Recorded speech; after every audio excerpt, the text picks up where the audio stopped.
Bismillahirrahmanirrahim. Assalamualaikum warahmatullahi wabarakatuh. Selamat berjumpa kembali di channel Buleni Pak Lukman. Pada kesempatan ini saya akan berusaha menganalisis kisi-kisi UP PPG PAI yang diterima terakhir untuk angkatan 2. Kita analisis bandingkan dengan kisi-kisi soal UP PPG PAI tahun 2021 yang diberikan untuk angkatan 1 atau batch 1. Kita lihat terkait jumlah soalnya atau jumlah kisi-kisinya sama, ada 120 kisi-kisi butir soal dan butir kisi-kisi. Kemudian sepertinya ada beberapa perbedaan. Yang pertama dari format kisi-kisinya itu sendiri. Untuk yang tahun 2021 angkatan 1 terlihat lebih lengkap dan ini diedarkan resmi dari Kementerian Agama. Kalau yang angkatan 2 kami terima dari LPTK tempat dilaksanakan UTI kami. Yang terlihat sangat lengkap itu di angkatan 1 dari mulai capaian pembelajaran, kemudian capaian pembelajaran mata kuliah, kemudian bahan kajian, kemudian ada sumbahan kajian, ada indikator esensial soalnya, kemudian dilanjutkan taksonomi dan tingkat kesukaran dari soal yang akan diberikan. Adapun pada kisi-kisi yang kami terima dari LPTK untuk angkatan 2 hanya berisi capaian pembelajaran lulusannya, kemudian capaian pembelajaran mata kuliah, kemudian materi, kemudian submaterinya, lalu indikator. Ada perbedaan untuk angkatan 2 terlihat lebih simpel karena tidak memuat taksonomi dan tingkat kesukaran soalnya. Kita lanjutkan kepada konten materinya. Untuk angkatan 1, langsung ke capaian pembelajaran lulusan nomor 2. Menguasai pola pikir dan struktur ilmuwan dan seterusnya. Adapun untuk angkatan 2 itu dimulai dari capaian pembelajaran lulusan nomor 1. Berarti ini terkait dengan sikap ya, kalau dilihat di materi dan submateri ini ada sikap. Kalau di angkatan 1 langsung ke konten materi pengetahuan. Aspek sikap tidak dimuat dalam kisi-kisi angkatan 1, tetapi di angkatan 2 dimuat. Mengenai materinya itu nomor 1 tentang sikap nasionalisme, kemudian patriotisme, kemudian menghargai perbedaan, kemudian mengutamakan kepentingan bersama, kemudian mempertahankan kekayaan alam Indonesia, kemudian mengapresiasi kekayaan budaya bangsa lain sehingga memperkuat jati diri bangsa Indonesia. Kemudian ada sikap berwibawa, ada sikap tegas, ada sikap disiplin, kemudian ada sikap penuh panggilan jiwa, ada sikap samapta, kemudian ada sikap kesepenuhhatian, kemudian ada sikap kemurah hatian. Sudah selesai, berarti ada 20 butir indikator soal yang diberikan untuk angkatan 1 dari aspek sikap. Sepertinya yang saya rasakan ketika pelaksanaan pengayaan materi untuk aspek sikap tidak secara langsung dipelajari dalam modul-modul pembelajaran. Mungkin ini yang salah satu sebab untuk angkatan 1 tidak dimuat secara langsung, tetapi untuk UP angkatan 2 aspek sikap secara langsung diujikan. Barangkali aspek sikap itu seperti unsur kepribadian. Tentu karena ada 20 butir indikator soal yang awalnya tidak dimuat dan pada kisi-kisi ini dimuat, tetapi jumlah butir soal keseluruhan tidak bertambah, tentu ada beberapa butir indikator soal dari materi yang sebelumnya ada pada kisi-kisi angkatan 1, kemudian tidak ada pada angkatan 2. Coba kita cross check langsung untuk capaian pembelajaran lulusan yang kedua. Ini sama, menguasai pola pikir dan struktur keilmuan dan seterusnya. Kemudian menganalisis tentang hukum zakat, capaian pembelajaran mata kuliahnya. Untuk bahan kajiannya hukum para pihak yang wajib berzakat dan tata cara perhitungan besaran zakat yang dikenakan wajib zakat. Yang ini sama bahan kajiannya, kemudian sub bahan kajiannya di sini nih, mulai terlihat ada perbedaan. Untuk angkatan 1 memuat konsep zakat tanah yang disewakan, kemudian konsep zakat profesi, kemudian konsep zakat produktif, kemudian konsep pembagian zakat. Adapun untuk angkatan 2 hanya memuat konsep zakat profesi dan konsep zakat produktif. Jadi awalnya pada materi yang kita pelajari pada modul fikih kegiatan belajar 1 di angkatan 1 ada 4 indikator esensial soal yang tentunya nanti ada 4 butir soal, tetapi pada kisi-kisi yang diterima angkatan 2 itu hanya 2 butir indikator soal dan mungkin diprediksi butir soalnya pun akan keluar 2 soal saja. Yang pertama konsep zakat profesi, kemudian yang kedua konsep zakat produktif. Berarti untuk konsep zakat tanah yang disewakan, kemudian konsep pembagian zakat itu tidak diujikan dalam UP PPG-PAI angkatan 2. Kemudian untuk materi yang kedua, kedudukan hukum pernikahan, kemudian tujuan pernikahan dan konsep monogami, syarat poligami dan nikah mut'ah. Untuk angkatan 1 itu ada 4 submateri, ada nikah dalam ajaran Islam, ada monogami, ada poligami, ada nikah mut'ah. Adapun untuk angkatan 2 ini hanya memuat nikah dalam ajaran Islam, kemudian poligami dalam ajaran Islam. Jadi ada penyederhanaan untuk monogami dan untuk nikah mut'ah tidak diujikan untuk angkatan 2. Kemudian kita lanjutkan mengenai materi yang ketiga. Dan ini bisa kita pelajari di modul fikih KB3. Di angkatan 1 ada bank dalam ajaran Islam, kemudian ada riba, kemudian ada fee. Adapun untuk angkatan 2 capaian mata kuliahnya sama Bapak Ibu ya.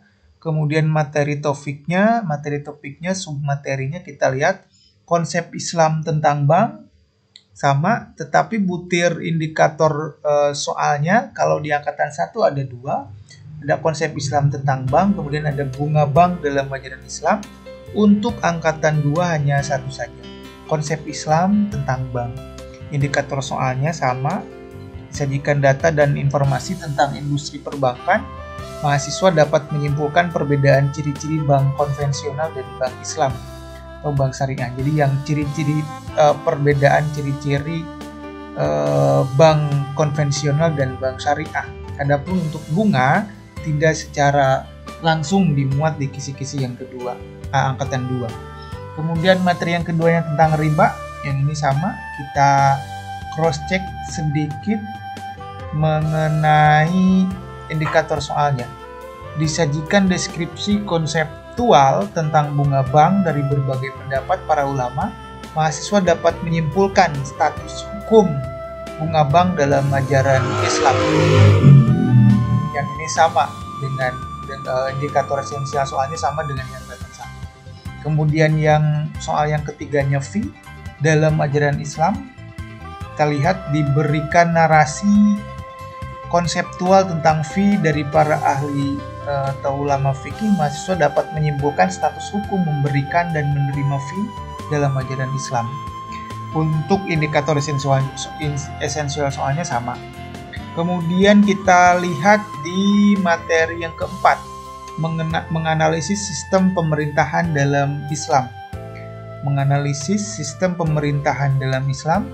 Kita lihat di kisi-kisi yang angkatan 1, bahan kajiannya langsung ke subbahan kajian saya Bapak Ibu. Ada konsep pemerintahan dalam Islam, kemudian bentuk-bentuk sistem pemerintahan dalam Islam, kemudian ada konsep hak dan kewajiban warga negara dalam pemerintahan dalam Islam. Berarti ada 3 subbahan kajian yang diujikan, juga ada 3 indikator esensial soal yang diprediksi butir soalnya juga ada 3. Kita lihat di kisi-kisi untuk angkatan 2. Untuk angkatan 2 menganalisis materinya, kemudian sub bahan kajiannya ada hak dan kewajiban rakyat. Jadi indikator soalnya pun hanya 1, subbahan kajian juga hanya 1, konsep hak dan kewajiban warga negara dalam pemerintahan Islam. Kalau yang angkatan 1 ada 3, kalau yang ini hanya 1 Bapak Ibu. Kita langsung cross check. Untuk indikator soalnya disajikan narasi konseptual terkait dengan hak dan kewajiban warga negara dalam pemerintahan Islam. Mahasiswa dapat membandingkan konsep antara hak dan kewajiban warga negara dalam pemerintahan Islam. Indikator redaksi indikator soalnya sama. Kemudian kita lanjutkan untuk kisi-kisi selanjutnya.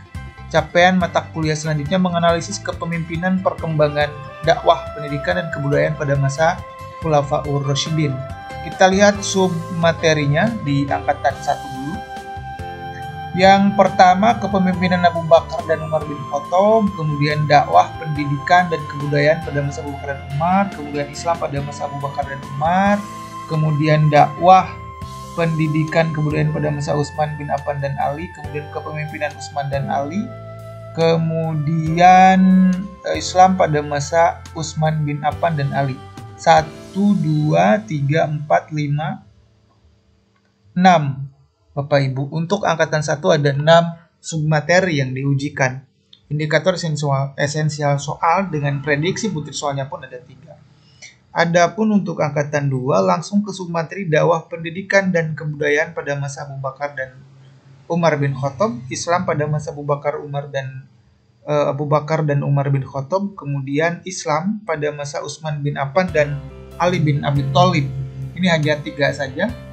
Kalau angkatan 1 lengkap ada 6. Untuk sub materi yang diujikan pada batch 2, kalau mengacu ke kisi-kisi ini hanya 3. Ada dakwah, pendidikan dan kebudayaan pada masa Abu Bakar dan Umar, kemudian Islam pada masa Abu Bakar dan Umar bin Khattab, kemudian ada Islam pada masa Utsman bin Affan.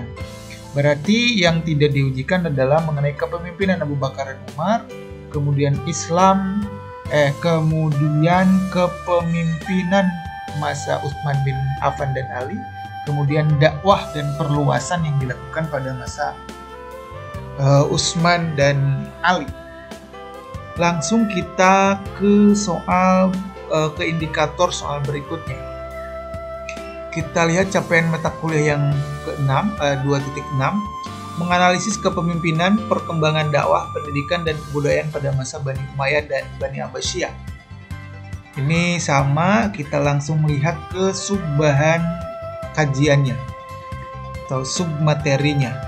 Di angkatan 1 itu ada 1 kepemimpinan dinasti Umayyah, kemudian dakwah, pendidikan dan kebudayaan pada masa dinasti Umayyah, kemudian Islam pada masa dinasti Umayyah, kemudian dakwah, pendidikan dan kebudayaan pada masa dinasti Abbasiyah, kemudian kepemimpinan dinasti Abbasiyah, kemudian Islam pada masa dinasti Abbasiyah. Kita cross check di angkatan 2. Yang pertama kepemimpinan dinasti Umayyah, ini ada, kemudian dakwah, pendidikan dan kebudayaan pada masa dinasti Umayyah. Berarti hanya ada 2, sementara di angkatan 1 ada 3. Ada kepemimpinannya, ada dakwah dan pendidikannya, kemudian ada kondisi Islam pada masa dinasti Umayyah. Sedangkan untuk angkatan 2 batch 2 hanya ada kepemimpinan dinasti Umayyah, kemudian ada dakwah, pendidikan dan kebudayaan. Adapun kondisi Islam pada masa kepemimpinan dinasti Umayyah itu tidak disampaikan atau tidak diujikan. Untuk yang selanjutnya ada dakwah, pendidikan dan kebudayaan pada dinasti Abbasiyah, kemudian ada Islam pada masa dinasti Abbasiyah. Ini pun sama, yang awalnya ada 3 pada kisi-kisi angkatan 1, untuk batch 2 hanya ada 2. Berarti yang tidak diujikan adalah kepemimpinan dinasti Abbasiyah. Kita cross check satu saja mengenai indikator soalnya. Islam pada masa dinasti Abbasiyah. Kita lihat di angkatan 1, diberikan informasi tentang perkembangan dakwah dan perluasan wilayah Islam pada masa dinasti Abbasiyah. Mahasiswa dapat mendeteksi perkembangan dakwah dan perluasan wilayah Islam pada masa dinasti Abbasiyah. Diberikan informasi tentang perkembangan dan perluasan wilayah Islam pada masa dinasti Abbasiyah. Mahasiswa dapat mendeteksi perkembangan dakwah dan perluasan wilayah Islam pada masa dinasti Abbasiyah. Jadi untuk indikator esensial soalnya itu sama persis. Yang berbeda adalah jumlahnya. Jadi jumlah yang diujikan untuk angkatan 1 agak 6, untuk angkatan batch 2 itu agak lebih ringkas. Ada 2 sub bahan materi yang tidak dimuat di kisi-kisi ini. Kita lihat di kisi-kisi berikutnya. Capaian pembelajaran mata kuliahnya menganalisis, yang ketujuh ya Bapak Ibu, menganalisis sejarah masuk dan perkembangan Islam di Nusantara. Kita lihat langsung ke sub bahan kajian atau submaterinya di angkatan 1 dulu. 1 tentang Islam Nusantara, 2 perkembangan Islam Nusantara, kemudian ketiga dakwah Islam di Nusantara, kemudian yang keempat dakwah Islam Wali Songo. Ada 4 materi dan tentu diprediksi ada 4 butir soal juga. Kita lihat di batch 2. Yang pertama Islam di Nusantara, kemudian yang kedua dakwah Islam di Nusantara, kemudian yang ketiga dakwah Islam Wali Songo. Berarti perkembangan Islam di Nusantara itu tidak diujikan secara langsung di batch 2. Kita lihat cross check indikator soalnya. Disajikan data dan informasi sejarah masuknya Islam di Nusantara. Mahasiswa mampu mengidentifikasikan dengan tepat jalur masuknya Islam di wilayah Nusantara. Kita lihat yang ke-28 Bapak Ibu di batch 1, disajikan data dan informasi sejarah masuknya Islam di Nusantara. Mahasiswa mampu mengidentifikasikan dengan tepat jalur masuknya Islam di wilayah Nusantara. Untuk materi yang ini, termasuk submateri yang ini, indikator esensial soalnya sama angkatan batch 1 dan batch 2, yang perbedaan itu sama di aspek jumlahnya saja.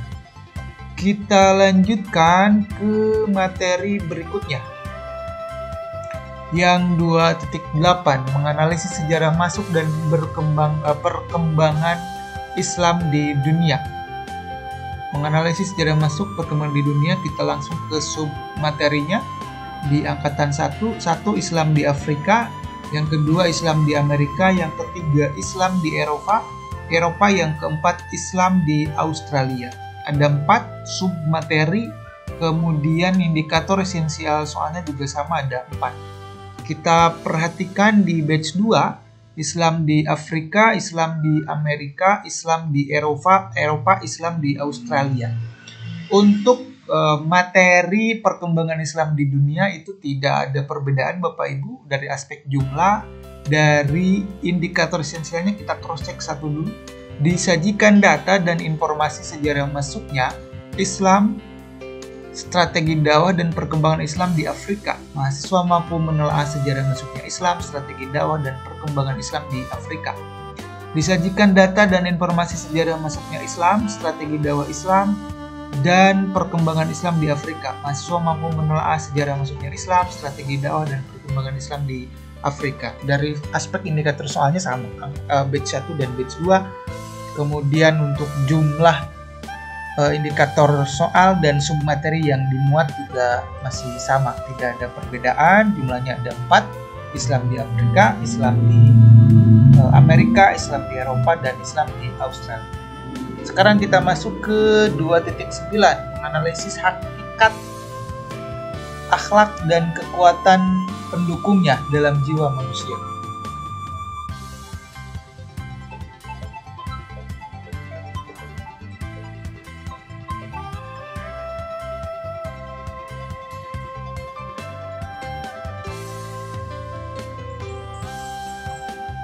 Kita lanjutkan untuk selanjutnya yang 2.9. Kita lihat di batch 1 dulu, menganalisis hakikat akhlak dan kekuatan pendukungnya dalam jiwa manusia. Kemudian sub-bahan kajiannya konsep akhlak al-karimah. Konsep akhlak al-karimah, kemudian potensi jiwa, kuwatul ilmi dan kuwatul ghadab. Sub materinya ada konsep jiwa kuwatul ghadab. Adapun untuk batch 1, konsep jiwa kuwatul ilmi dalam Islam, kemudian konsep jiwa kuwatul ghadab. Di angkatan 1 ada 2, kalau di angkatan 2 sub materi konsep jiwa potensi jiwa kuwatul ilmi dan kuwatul ghadab hanya 1 yang diujikan. Jadi pada prinsipnya kalau kita lihat indikator esensial soalnya sama, tetapi ada beberapa pengurangan jumlah materi yang diujikan di batch 2 dari sisi capaian pembelajaran lulusan yang kedua, yaitu mengenai materi. Kenapa? Barangkali karena di batch 1, di kisi-kisi batch 1 tidak memuat yang ini, capaian pembelajaran lulusan saat 1 mengenai sikap. Adapun untuk batch 2 ini dimuat di kisi-kisi. Kita langsung saja menuju ke capaian pembelajaran lulusan yang ketiga. Karena dari aspek indikator yang kedua nyaris sama seluruhnya, hanya beda jumlahnya saja, beberapa tidak dicantumkan. Mampu merumuskan indikator capaian pembelajaran berpikir tingkat tinggi yang harus dimiliki peserta didik mencakup sikap, pengetahuan, dan keterampilan secara utuh, yakni kritis, kreatif, komunikatif, dan kolaboratif yang berorientasi masa depan, adaptif dan fleksibel dalam pembelajaran pendidikan agama Islam. Langsung saja ke capaian pembelajaran mata kuliahnya, merumuskan indikator pencapaian kompetensi yang bermuatan unsur C4. Tentu yang ini sama. Kemudian kita lihat materi atau topiknya, analisis KIKD dan perumusan IPK dalam K13. Kemudian submaterinya kita lihat analisis KIKD berdasarkan kurikulum 2013 dan K13 yang direvisi. Kemudian yang kedua, penyusunan IPK berdasarkan K13 dan K13 yang direvisi yang bermuatan 4C. Kita lihat di batch 2, analisis KIKD berdasarkan 2013 yang direvisi. Kemudian penyusunan IPK berdasarkan K13 dan K13 yang revisi yang bermuatan 4C. Jadi tidak ada pengurangan. Untuk yang ini sama-sama harus kita kuasai.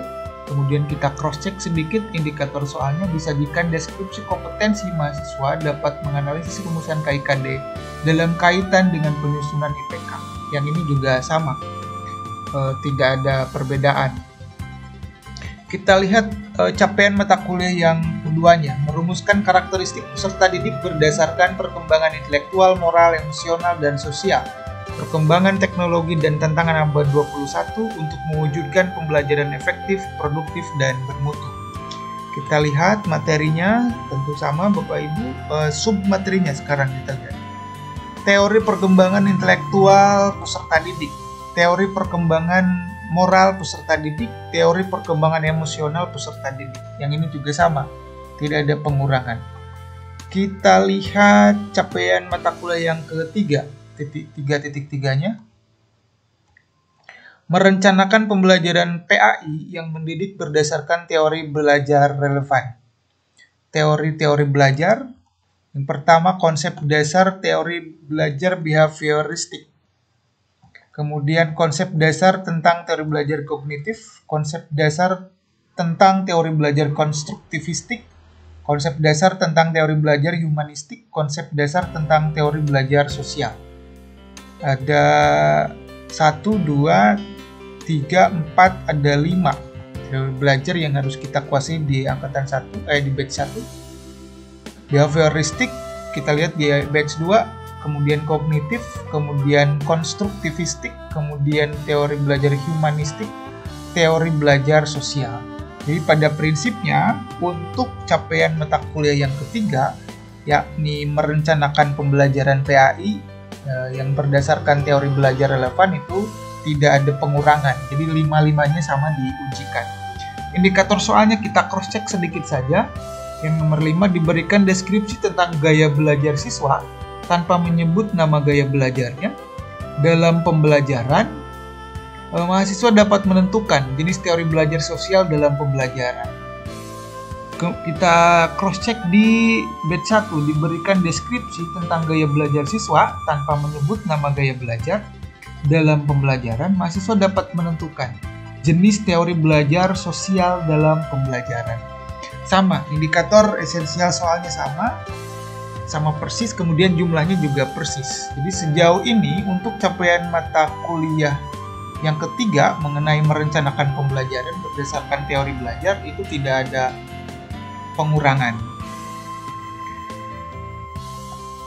Jadi yang ada banyak sedikit pengurangan konten materinya ada pada capaian mata kuliah yang kedua. Ada untuk capaian, Bapak Ibu, untuk capaian pembelajaran lulusan yang kedua mengenai konten materi atau aspek profesional guru PAI.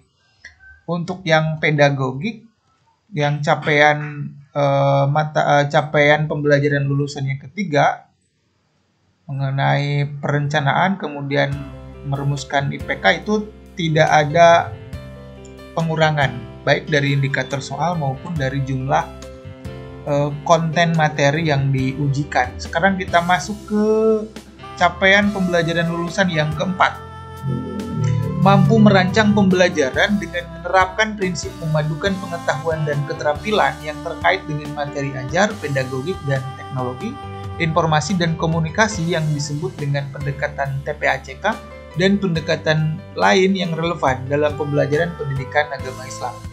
Tentu dari capaian mata kuliahnya sama, capaian lulusannya sama. Kita lihat di capaian mata kuliahnya sama di 41. Kemudian kita lihat materinya IPK yang berorientasi pada pembelajaran abad 21. IPK sama, submaterinya ada 1 yang diujikan, indikator soalnya juga sama. Kemudian kita lihat capaian mata kuliahnya yang kedua, merumuskan model pendekatan strategi pembelajaran yang memfasilitasi pengembangan sikap, pengetahuan, dan keterampilan abad 21 pada peserta didik. Yang 4.2-nya, kemudian kita lihat materinya, model pendekatan strategi pembelajaran abad 21. Kemudian untuk submaterinya, yang pertama, pembelajaran untuk pengembangan kemampuan berpikir kritis, pembelajaran untuk perkembangan kemampuan berpikir kreatif, pembelajaran untuk kemampuan berpikir inovatif.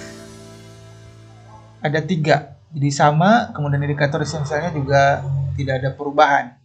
Sekarang kita lihat yang 4.3, merumuskan rancangan pembelajaran yang memadukan pedagogi, pengetahuan, dan teknologi dalam pembelajaran atau TPACK.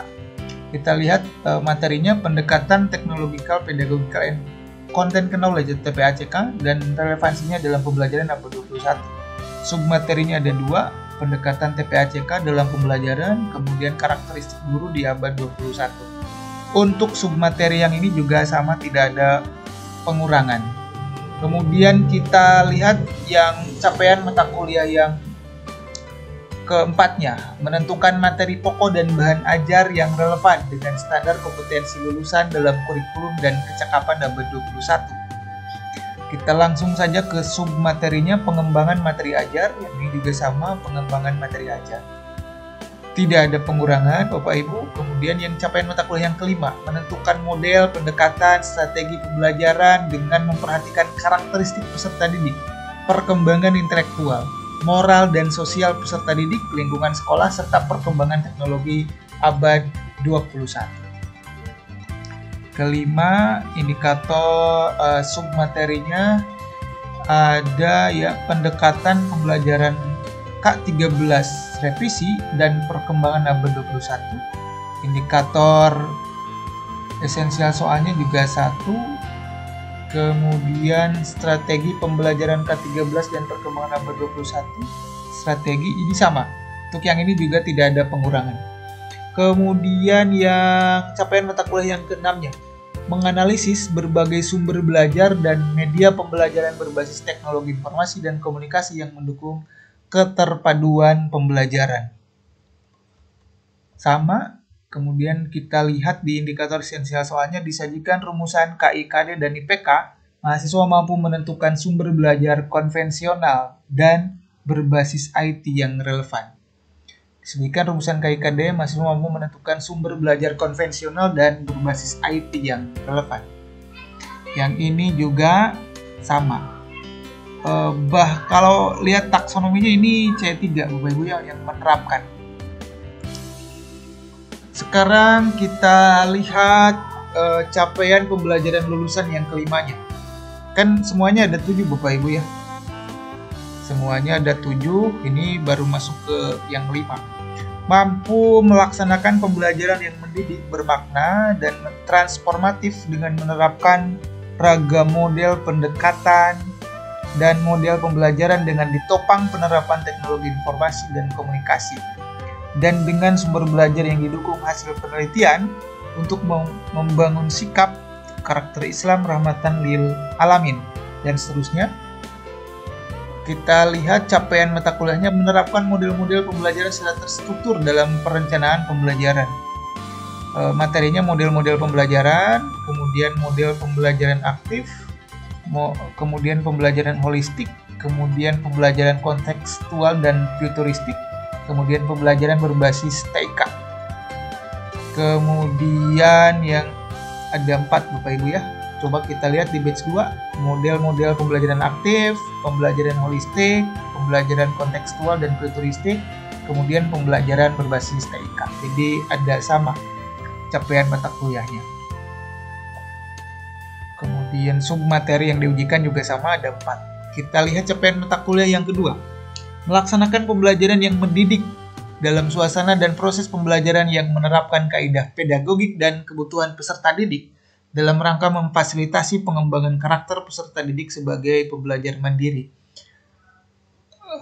Kita lihat subbahan kajiannya, pelaksanaan pembelajaran berdasarkan pendekatan saintifik. Subbahan kajiannya ada 1, konsep pendekatan saintifik dalam pembelajaran.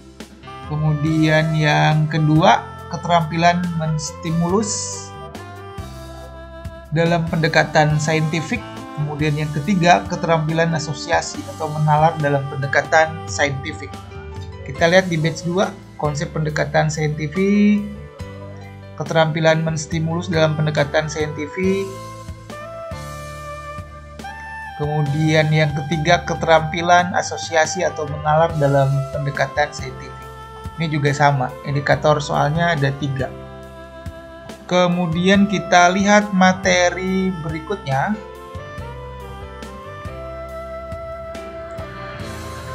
Pelaksanaan pembelajaran TPACK. Submaterinya pendekatan TPACK dalam pembelajaran. Kemudian yang ketiga, pelaksanaan pembelajaran berdasarkan tuntutan kompetensi abad 21, kecakapan kompetensi abad 21. Yang ini juga sama. Pelaksanaan pembelajaran, ada sedikit perbedaan Bapak Ibu. Untuk yang ini eh, pelaksanaan pembelajaran kecakapan kompetensi abad 21 di batch 1 hanya satu. Diberikan contoh-contoh aktivitas guru di dalam kelas dalam pembelajaran. Mahasiswa mampu mengidentifikasi langkah yang tepat dalam penerapan pembelajaran untuk mencapai abad 21. Ada tahu bulat Bapak Ibu yang lewat barangkali mau pesan? Sekarang untuk sub materinya, kalau di batch 2 ini ada 2. Jadi di batch 1 hanya 1, butir indikator esensial soalnya di kecakapan kompetensi abad 21. Kalau di batch 2 ada 2. Diberikan contoh-contoh aktivitas guru, yang ini sama di dalam kelas. Dalam pembelajaran mahasiswa mampu mengidentifikasi langkah yang tepat dalam penerapan pembelajaran untuk mencapai abad 21. Kemudian yang ada keduanya, diberikan contoh-contoh aktivitas guru di dalam kelas. Dalam pembelajaran mahasiswa mampu menerapkan model pembelajaran abad 21. Ada langkah yang tepat penerapan pembelajaran, ada tentang model pembelajaran. Sekarang kita lihat mengenai capaian lulusan yang ke-6. Mampu mengevaluasi, masuk ke evaluasi.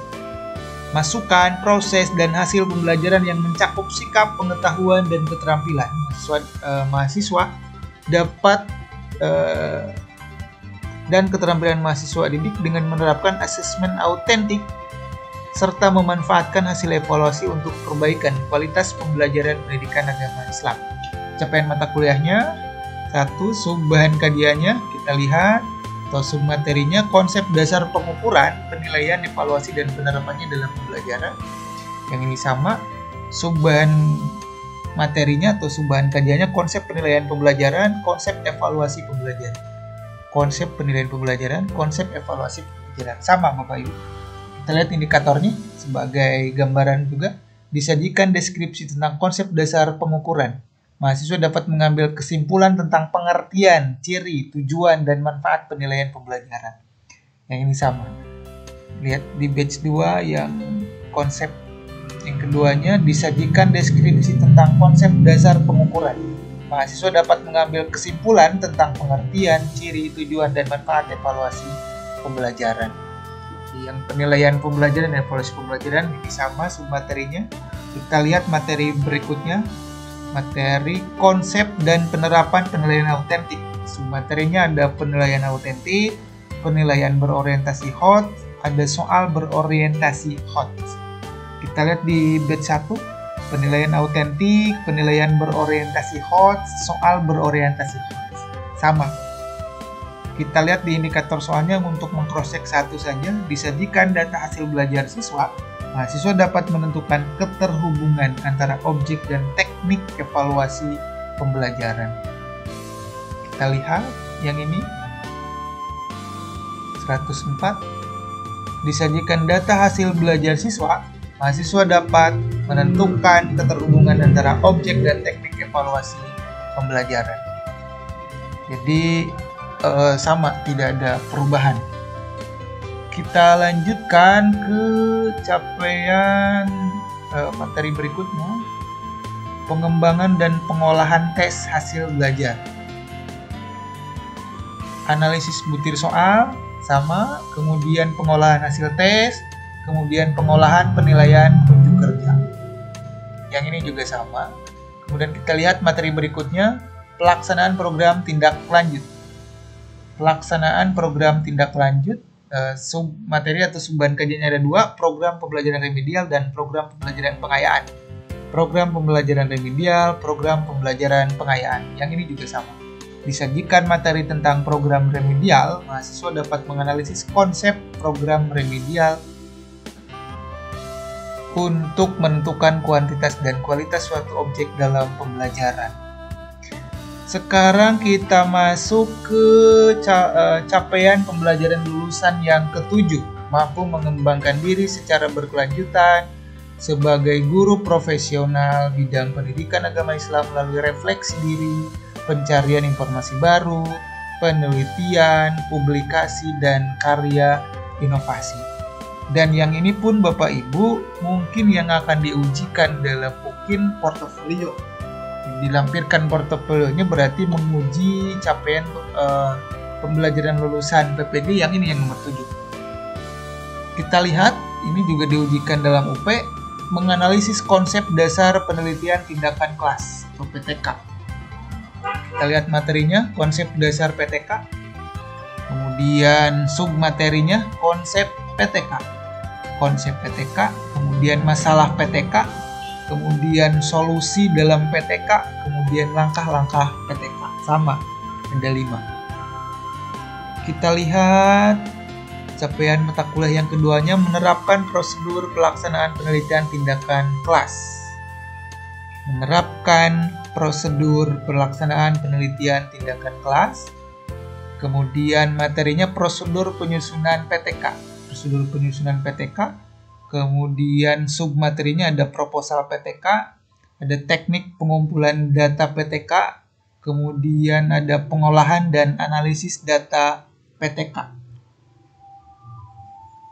Di sini ada perbedaan untuk di batch 1. Indikatornya hanya 1, ada di pengolahan dan analisis PTK. Indikator soalnya disajikan deskripsi tentang data dan informasi pembelajaran. Mahasiswa dapat mengidentifikasi teknik pengolahan dan analisis data.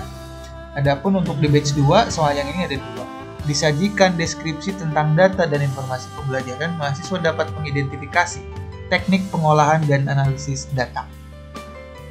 Kemudian yang keduanya, disajikan deskripsi tentang data dan informasi pembelajaran, mahasiswa dapat mengidentifikasi refleksi yang tepat untuk perbaikan pembelajaran. Ada peningkatannya di refleksi. Kemudian capaian mata kuliah yang ketiganya, menganalisis konsep dasar karya tulis ilmiah. Materinya tentang konsep dasar KTI, sumbahan kajiannya, konsep KTI, dan ragam penulisan KTI. Jadi secara umum, jika disimpulkan, maka secara umum kisi-kisi yang diberikan kepada peserta UP batch 1 dengan peserta UP batch 2 ada beberapa perbedaan. Yang pertama, perbedaannya adalah di kisi-kisi batch 1 tidak disampaikan capaian pembelajaran lulusan yang pertamanya mengenai aspek sikap. Adapun untuk batch 2 itu disampaikan. Kemudian yang kedua, perbedaannya adalah untuk batch 1 capaian pembelajaran lulusan yang kedua itu lebih lengkap, dan untuk capaian pembelajaran lulusan yang kedua untuk batch 2 itu ada beberapa pengurangan materi yang diujikan. Adapun untuk capaian pembelajaran yang ketiga itu sama, yang keempat juga sama, yang kelima, yang keenam. Nah, yang keenam ada penambahan di batch 2 dibanding batch 1. Di batch 7 juga sama, ada penambahan di indikator esensial soalnya. Indikator esensialnya ada penambahan, sehingga nomor indikator soalnya di batch 2 ada sampai 122 indikator esensial soal. Yang tambahannya yang ini mengenai pengolahan dan analisis data. Kemudian tadi yang di atas yang 100 ada tulisan 121. Nah, yang ini di sub capaian yang kelima, Bapak Ibu, mengenai kecakapan kompetensi abad 21, tambahannya diberikan contoh-contoh aktivitas guru di dalam kelas dalam pembelajaran mahasiswa model menerapkan model pembelajaran abad 21. Mungkin itu yang bisa kita diskusikan pada hari ini. Semoga bermanfaat. Terima kasih. Jika ada saran, silahkan di-share di kolom komentar. Jika bermanfaat, silahkan di-like dan dibagikan kepada teman-teman yang lain. Terima kasih. Wassalamualaikum warahmatullahi wabarakatuh.